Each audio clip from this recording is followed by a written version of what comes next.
This episode is sponsored by Cengage. From online to high-flex learning, Cengage supports your changing pedagogy at scale. Learn more at cengage.com/institutional. That's CENGAGE.com/institutional. Hello, I'm Paul Fain, a contributing editor at Inside Higher Ed. I'm coming at you again from my basement in DC with another episode of The Key with IHE, a podcast focused on the pandemic's impact on vulnerable college students.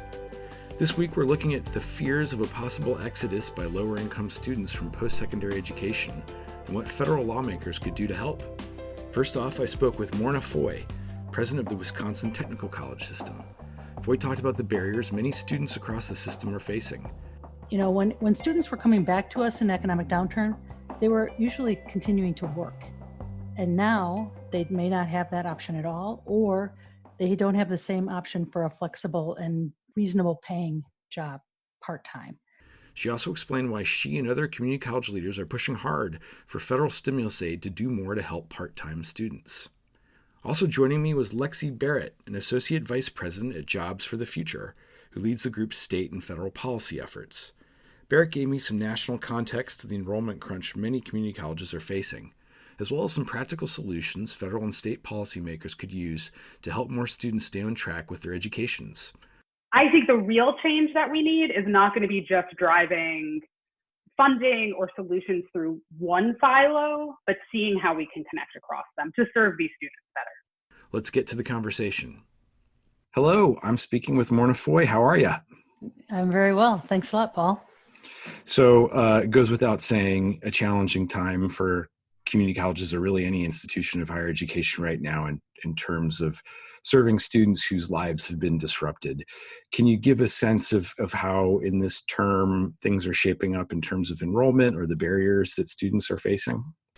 Yes, it's actually a very hard time for most of our students. I think you know, as most people know, that community colleges around the country, just like the Wisconsin Technical College System, we serve a lot of the most, what are considered the most vulnerable higher education population, working adults, parents, students of color, students of low economic status. So, and the vast majority of our students are working, and they are also working in the jobs that have been most hard hit by the pandemic changes. So there's been a lot of conversation about why enrollments at two-year colleges and community colleges have not gone through the roof like they have in previous economic downturns. I mean, most recently, the late noughts, 2008, 2009, we were putting students in hallways at desks. We were doing all sorts of things trying to manage this huge influx of students. And that's not happening to the same extent this year. It's, we have Ramsey members, which is a group of some of the largest two-year systems in the country. We haven't been experiencing quite the declines as are being reported on a national level, but we are still experiencing declines. And that is because the pandemic actually has affected all of the structures that exist in a normal economic downturn that allow students to go to school. So you're a typical two-year college student. You might be in your late 20s. Maybe you have a kid or two at home, and you suddenly lose your job. Now, your kids that would have been in school aren't. They're at home with you. Your kids that may have been able to be put in daycare can't, because the daycares aren't available and to the same degree as they were. If you have another wage earner in the family, they may have lost their job as well. And so instead of, when students were coming back to us in economic downturn, they were usually continuing to work. And now they may not have that option at all, or they don't have the same option for a flexible and reasonable paying job part-time. So now we're working more hours, potentially for less money, trying to make up not only for our own job loss, but possibly our spouse or other adults in the household. And so that has really complicated it. Transportation options aren't available as much. I mean, there's just a whole series of things that we kind of take for granted being available to us when we have to make a job transition. And I think overlying all of that, there's a real change in our students and in all of our sort of attitude about future planning. So lots of times students will come to a two-year college because they are looking to make a career change, or they're looking to keep up with changes in their workplace. There's an element to future looking. I'm looking toward the future. I'm looking about what am I going to be doing 5 years from now, and where do I want my life to be, and what career do I want to have. Based on conversations that we've been having with students, they are not looking that far into the future. They're trying to figure out, how am I going to get through the next week of homeschooling? How am I going to get through the next 4 weeks of not being able to get to my part-time job easily because I'm afraid to ride the bus? All of those things are contributing to why we're seeing some enrollment decline right now, when normally we would have expected the opposite.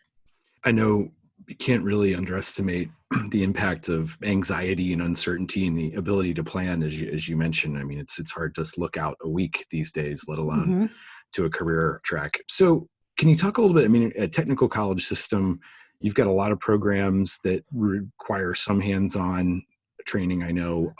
How have you been able to function in the kind of hybrid remote environment right now? Well, we've made a lot of changes very, very fast.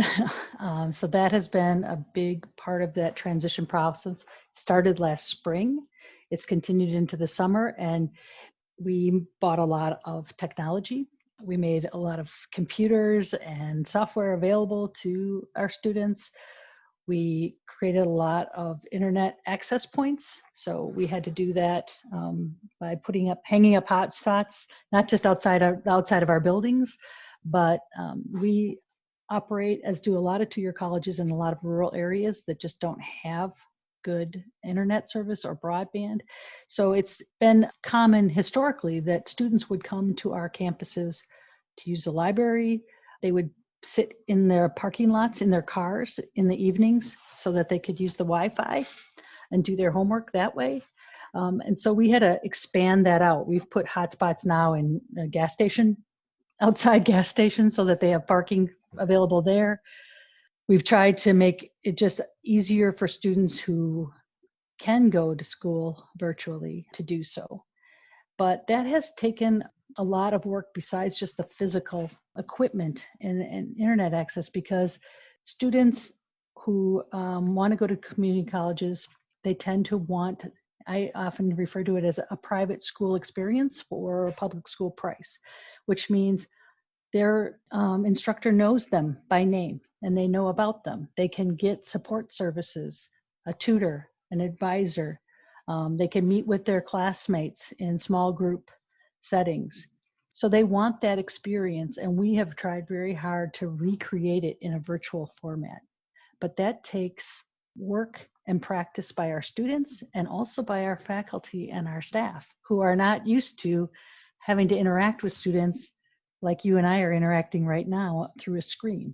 It really has changed their relationship. And so we've spent time and effort on the professional development, if you will, side of our activities, trying to get people more familiar and comfortable with these new technologies, both in the teaching and the learning process, and then also being more creative in how we use technology. And that has been a huge change in a lot of our more hands-on delivery models, things like nursing, allied health, anything that involves a clinical setting, anything that involves a hands-on assessment. It's very difficult to do those things virtually. So we can, and we have, thank God for advancements in technology, robotics. We now can, we have simulators that can recreate childbirth, can recreate heart attacks. They can talk, they can sweat, you can take their blood, you can do surgery procedures on them, but it's still not a replacement for an actual human clinical experience. And so that has actually been a big barrier. And it's one of the things that is affecting our enrollments, I think, right now, is that those opportunities have also been downsized because of the pandemic. hospitals, healthcare providers, law enforcement opportunities to conduct live training exercises. All of those activities we have to do them in smaller groups. We have less options. It takes longer then to put through a group class of 20 through that experience. And it takes more teaching time because the ratio of teacher to student, even though it was a lot better at 2-year colleges than it has been at 4 years over the years, we've had to drop it even further. So less than 10 students in most states. And that's just prolongs the process. You just cannot put people through those experiences as quickly. Well, obviously, a bunch of resource-intensive changes and adjustments for the system, Yes. and not to mention the financial barriers you mentioned for your students. Let's talk about what can be done to help. I know there's concern in the sector and from some of your colleagues in the Ramsey Coalition about the last federal stimulus. Who knows what's going to happen with the next one? They're talking about it, but we'll see. Either way, what would you like to see from the federal government or frankly from your state to try to help out both students and institutions ride this time out? Well, from the federal government, we really appreciate the efforts in Congress to revisit how any kind of COVID response or assistance funding is distributed in the higher education sector. So the first CARES Act, because of course, it was distributed based on full-time equivalents. So that's where we count up credits and divide by what makes for a full-time student, and then we get a number. And that's been historically a very common way to measure higher education outcomes and resource needs. But it doesn't work in this setting because of the kind of assistance and support that we have to provide students is based on them as individuals, not on the number of credits that they're taking. And just, a real quick example, I'm a part-time student, I'm taking 2 classes, and you are a full-time student and you're taking 4 classes. You would be twice as much of an FTE as me, but yet we both require the same laptop. We both require access to the internet. We both require a virtual advisor to somehow have, virtual technology to interact with us on a personal, private, protected way. So those expenses of the institution are exactly the same, whether you are a full-time student or a half-time student. And under the original CARES Act, funds were actually distributed. Institutions with full-time students would have gotten double the money, even though they may not have had as many students, human beings, that they had to serve. And so that's why we're really hopeful that future pandemic-related support from the federal government will rely on a headcount distribution formula, just taking into consideration that the costs that we're experiencing right now are really related to human beings that we have to help and not how many classes they're taking. Sure. And, I just wonder historically how focused federal aid has been on full-time students. I know primarily, but more importantly, are you seeing a shift? I mean, we're talking all the time in Washington and in state capitals about working adults, the folks who struggle most to take a full slate of courses. I mean, are people more receptive to the needs of that student population in your experience? I think that they are more receptive, but on a practical basis, it gets tricky because they are used to using data systems and reporting systems that are credit-based. That has just been the historic measure of both our activity, our outcomes, our costs.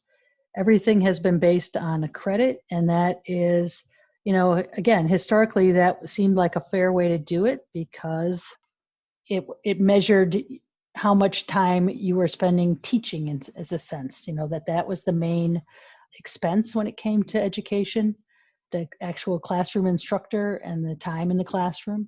I think that we have done a lot of work that 2-year colleges over the last decade. Ramsey has been instrumental in those conversations where you're right, there is a much better understanding and appreciation for working adult students. They make up an increasingly significant portion of our higher education student populations.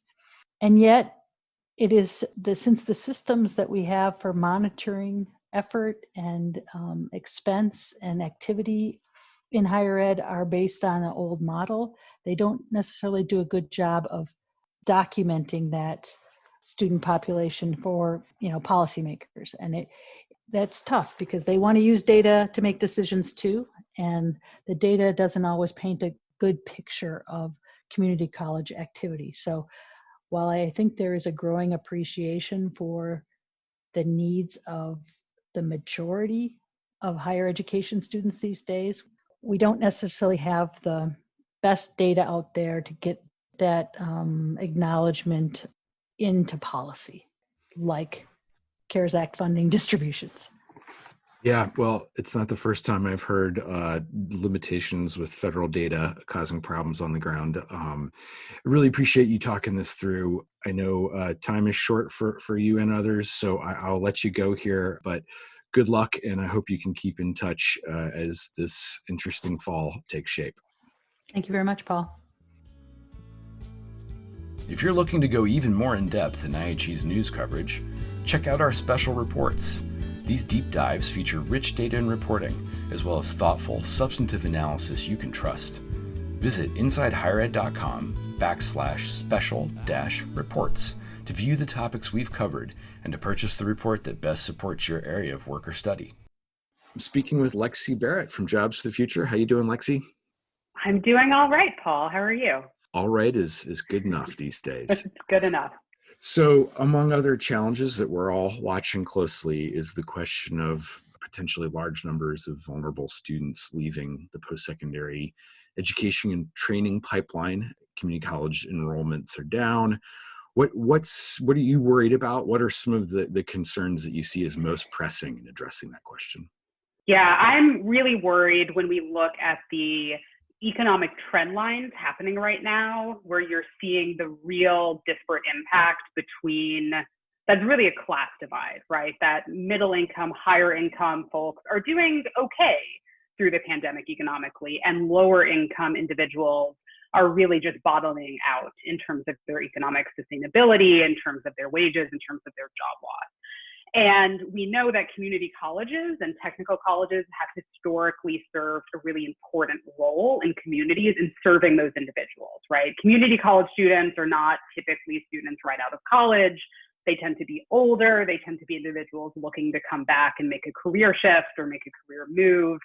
And in typical recessions, community colleges see their enrollment going up, right? So people are losing their jobs and they need to go back and get some education and get some skill development. And that is often what then helps to propel us out of the recession, right? That you have a new set of individuals in a region who have new skills and they can put those to use and help kind of pull the community back up. And so I think all of us who work closely and think about this population of students is really concerned when we see those numbers going down, because that it looks like they're not going somewhere else, right? They're just not enrolling in higher education right now. And that's a real concern. If they're losing jobs, those jobs may or may not come back.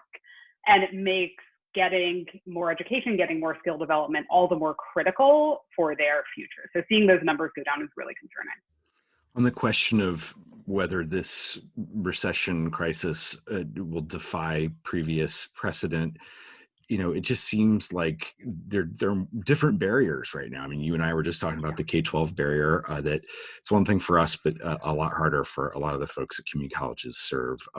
Other issues that you see might make this recession different than others in terms of what these students are facing, and just to tee that up, we're seeing anecdotally the interest is there in staying, pursuing a credential, but maybe not the enrollment at this point.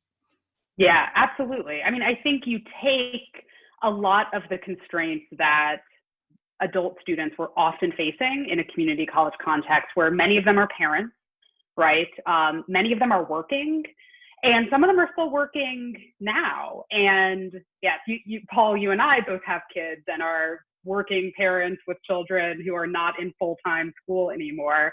And it's impossible for me to imagine throwing some college courses on top of that. So I totally understand why you're adding that additional hurdle for so many of these individuals who might normally consider going back to school during this time themselves. And then in addition to that, you look at online coursework and the broadband demands, the computer and technology demands. And we know that there are students that's just not possible for them, right? They don't have the connectivity, they don't have the right devices, they can't make it work.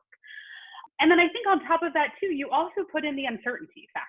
Even lots of labor economists couldn't really tell you exactly what the economy and what the jobs are going to look like in a couple years. So to expect an individual to be able to project for themselves, oh, this is what I need to study, this is what's going to get me on the best path, it's a murkier, harder time.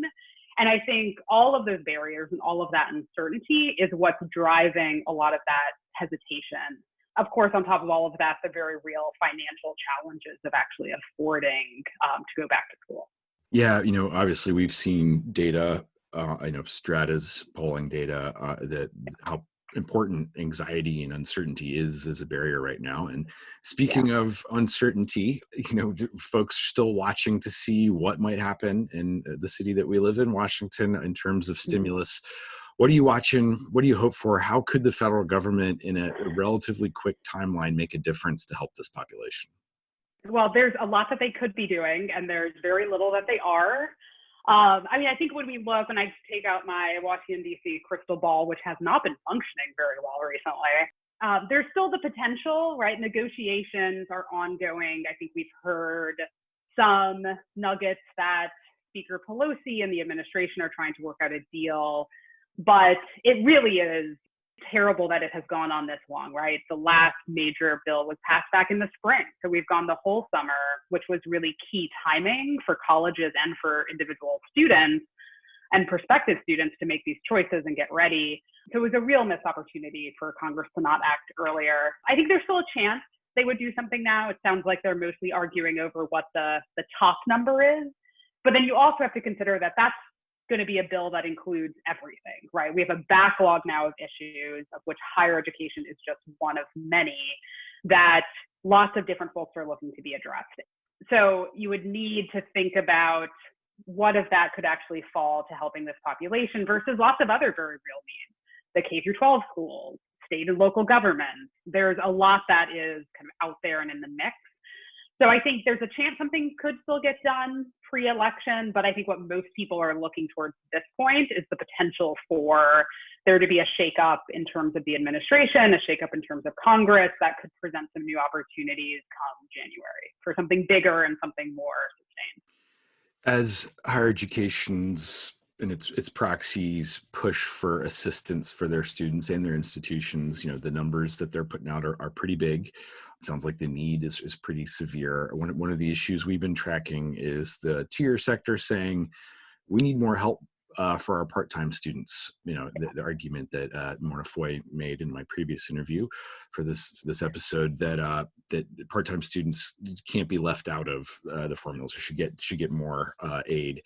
What are your thoughts watching that issue and beyond? What are some other initiatives maybe aimed at helping the employment pathway that you're watching? Yeah, absolutely. So I totally agree with Morna on needing to rethink any future formula that's going to higher ed to make sure that it's not disadvantaging community colleges and part-time students like it did in the CARES Act. I tend to think that was not purposeful so much as something that was being written very, very quickly, and the full implications were just not completely thought through. But that's not a mistake that should be made again, especially when we know that there are lots of reasons why individuals would be needing to go part-time right now, all of the things that we just talked about. And that's not something that we should be disincentivizing, because that is ultimately then sending fewer resources to some of the colleges that are serving the students, and that's unfortunate. When I think about some of the other things that we'd like to see the federal government turning to, I go back to looking at those barriers that we just talked about, right? That you have an interest in going and getting additional education, but anxiety and uncertainty and an inability to make it work. And I always think policy works at best when we're actually trying to look at the source of those issues and trace it back and not limit ourselves to just the place where that's playing out, right? So I think you can look at it, you can say, oh, this is a higher education problem. But it doesn't take long to talk to those students or to talk to the college presidents who are interacting with them to see how much bigger these issues are and the wider range of policy solutions that we need to be looking at to really address their needs. So I think first and foremost, should definitely look at the affordability factor, right? So I think in that case, getting money either directly to colleges. We've also at JFF have talked about whether there is something that we could do to like look at what Michigan is doing with their frontline workers fund that they've developed. It's a little bit building off of the college promise idea, but looking at a targeted population, looking at career advancement opportunities that could be really interesting. And I think that also gets to one of the main barriers, which is about outreach and about navigation, right? Like a community college cannot enroll a student who never shows up at their door. So where are the students who could be coming to a community college? Why are they not getting there? How do you find them where they are? And I think that's why you need to look at what are those outreach programs that can be done? How can the federal government help support that? And look at where they are now. One of the issues that JFF has been advocating for in terms of the stimulus is more funding for our nation's workforce development system. The workforce development system is dealing directly with individuals who are losing jobs every day. They serve a really important career navigation function, which often means advising and navigating individuals who have lost jobs into community colleges, back into higher education. And they've just been slammed and swamped by unemployment requests, by outdated technology. And I think there's a real partnership that you could see here between the workforce development system and higher education institutions to help find those individuals who aren't even showing up at the door and help guide them into a program that's right for them. I think similarly, looking at high schools, right? That's another pathway. It's been interesting to see that in a lot of cases, dual enrollment has been trending up, at least initially during this time. I think that's not entirely surprising given kind of the chaos in the nation's high schools right now. But is that an opportunity too to help get those students some early college credit? And there's a lot that policy can do to help make that easier. So that navigation, that advising component is really critical. And then I also think about the broader range of support that these students will need. So thinking about a national broadband plan, right? Thinking about the ways that we can leverage connectivity differently. And lots of schools were doing that through the CARES Act funds and through other funds, but we really need a more national strategy about how we're going to make this work. And not just for now, right? Like these connectivity issues have been problems in rural communities for a really long time and have the potential to really open up a lot of doorways for these students that they haven't before. And then you have to address issues around childcare and the other support, emergency supports and things that these individuals might need. So it really does present itself as an opportunity to pull a lot of these different systems together that have always been supporting individuals and have policy think more holistically about how to connect across things, which is not something that we're particularly good at in the policymaking space. We tend to like to think in our silo, but I think the real change that we need is not going to be just driving funding or solutions through one silo, but seeing how we can connect across them to serve these students better. That all makes a lot of sense. And, I also like the way you started with looking at the actual symptoms of the problem, the causes, I should say, what's driving the uncertainty that's preventing folks from enrolling. I mean, it's pretty obvious that seeing a pathway to a job that's worth your time and investment when it's even harder to do that is really hard right now.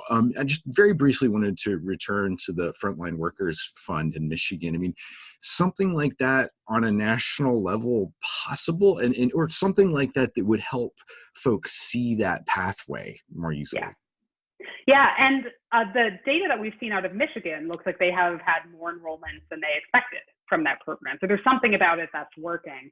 I think it's the kind of program that you could see in a different Washington, perhaps not this Washington, but maybe a Washington that could come to pass within the next couple of months, of having something that could be a big push, right? And really focusing on the individuals, many of whom are frontline workers who have been the most devastated, but also the most important over the past 6 months in our country, and how we can better support them in making their next steps in their career path.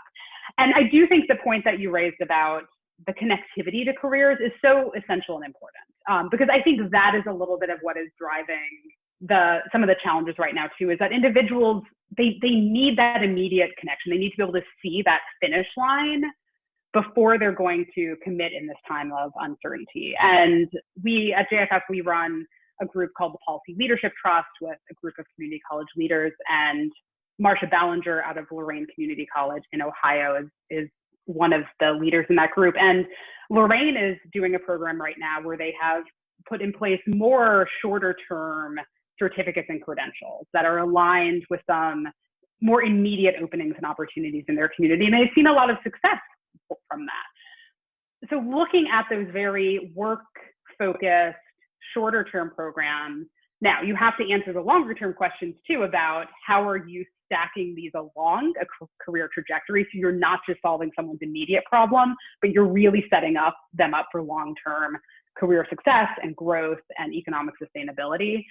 But I think that is something that's really important for us to be thinking about and looking at those successes that we're seeing where the trend is the opposite, right? So we see the trends generally of decreased enrollment, but where isn't that happening? And even within an individual community college, where is something going against the trend, and what can we learn from that? Well, I think you've done a really great job laying this out. And frankly, I'm going to say I don't feel hopeful, but you gave some real specifics of something that could make a difference, particularly in a different Washington. So I hope we can keep talking about this in coming months. And good luck with the schools issue on your end as well. Thank you very much. This episode is sponsored by Cengage. From online to high-flex learning, Cengage supports your changing pedagogy at scale. Learn more at cengage.com/institutional. That's CENGAGE.com/institutional. Thanks for listening. That's it for this episode. I'll be back next week to speak with an HBCU president about leadership and encouragement in a time of crisis, as well as with an expert on students' mental health. I hope you'll join me.